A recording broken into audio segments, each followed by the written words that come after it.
You're nothing but a burden, Claire. You take more than you give. The room went silent, forks frozen midair. I swallowed hard. Mom, what? She smirked. Then Lawyer stood up. I'm Claire Bennett, age 36. I work as a hospice nurse, a job that is emotionally heavy and often underpaid, but deeply meaningful to me every single day.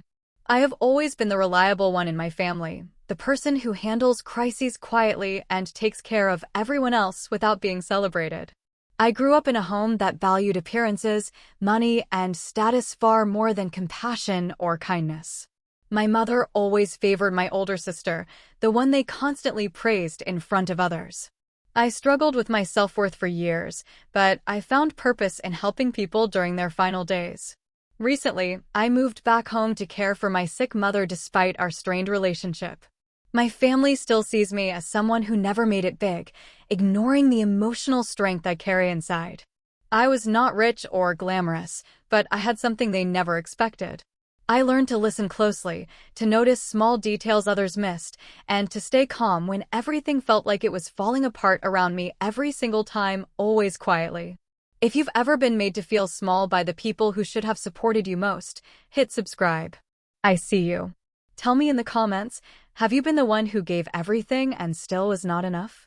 Click hype if you have ever felt overlooked. Let's go. My 50th birthday dinner was my sister's idea. She made a big show of it, inviting extended family, choosing a fancy restaurant, acting like she was doing something generous. At first, it looked perfect. The table was full, the plates were expensive, and everyone smiled too much. But I could feel it. The tension sat in the air like something sour. The smell of strong perfume and polished wood made it hard to breathe. Then the comments started. Small at first. My sister laughed, Claire still hasn't bought a house. I guess some people just don't aim high. A few chuckles followed. I forced a smile. Someone else added, that job must be exhausting. Why not do something easier? I stayed quiet. Then my mother leaned forward, her eyes sharp. She's always been like this, taking more than she gives. That was the moment everything stopped. I tried to speak. That's not fair. My sister waved her hand. She means well, Claire. You've always been sensitive. My uncle cleared his throat, trying to ease things. Let's just enjoy the night. But whispers had already started. I felt small again. Then a chair scraped loudly.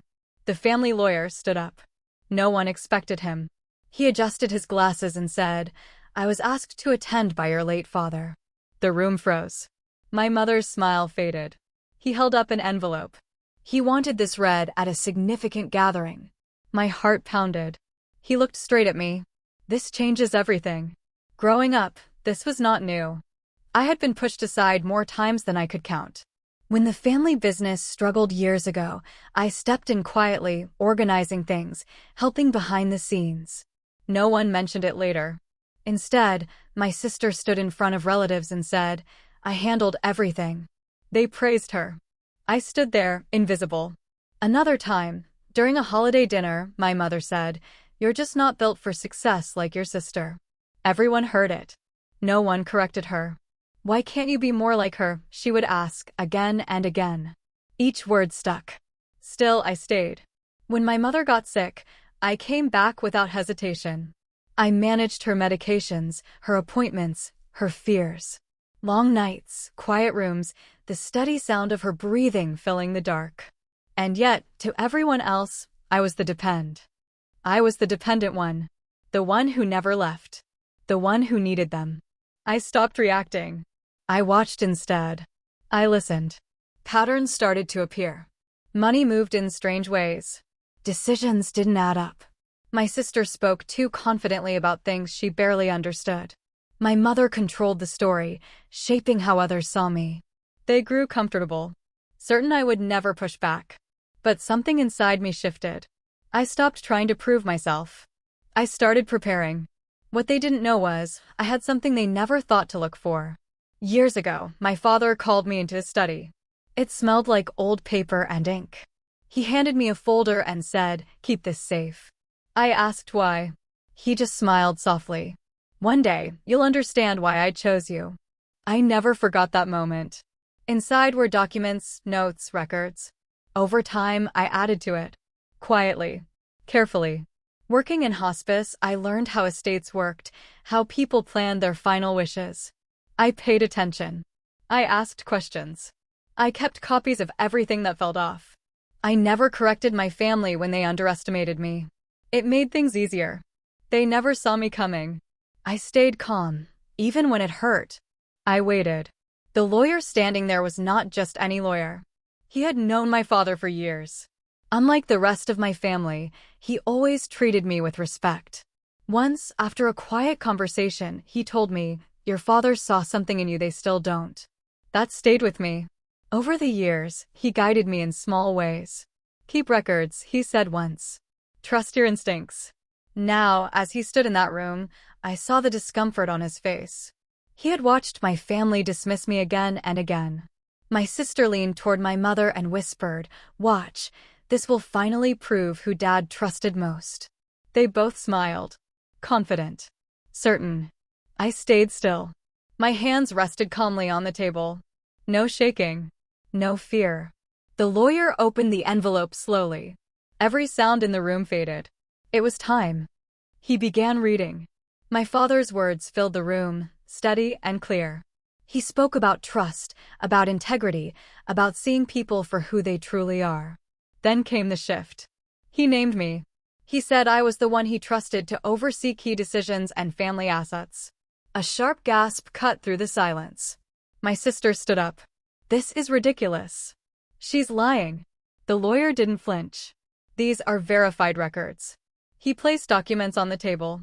Financial statements. Emails. Evidence of mismanaged funds. My sister's face turned pale. My mother tried to interrupt. "This isn't necessary." "It is," the lawyer said firmly. More pages. More proof. Emails showed how narratives were twisted, how I was painted as weak. The room felt cold now. No whispers. Just truth. I finally spoke. My voice was steady. "I never wanted to prove anything. But you forced me to." My sister shook her head, stepping back. "No, this can't be real." My mother said nothing. Her silence said everything. Around us, guests shifted uncomfortably. The image my family had built was falling apart. Piece by piece. I stood up slowly. I didn't feel small anymore. I didn't need their approval. Not now. Not ever. In the end, I made a choice. I declined control of the family assets. I didn't want power. I wanted peace. I set boundaries and left for good. My sister faced the consequences of her actions. The truth could not be hidden anymore. My mother was left alone with everything she had done. I returned to my work, to the quiet strength I always carried. I built a life filled with people who saw me, who valued me. And I finally understood something. They spent years calling me a burden, but I was the only one carrying the truth. If your family ever made you feel like you were the problem when you were actually the one holding everything together, you're not alone. Share your story in the comments. I want to hear it. Subscribe to connect with others who understand. Click hype to help this story reach someone who needs it. Your story has power. If you felt a connection to mine, please subscribe and share your journey in the comments. Every hype you give helps empower someone else. Thank you for being here and for listening.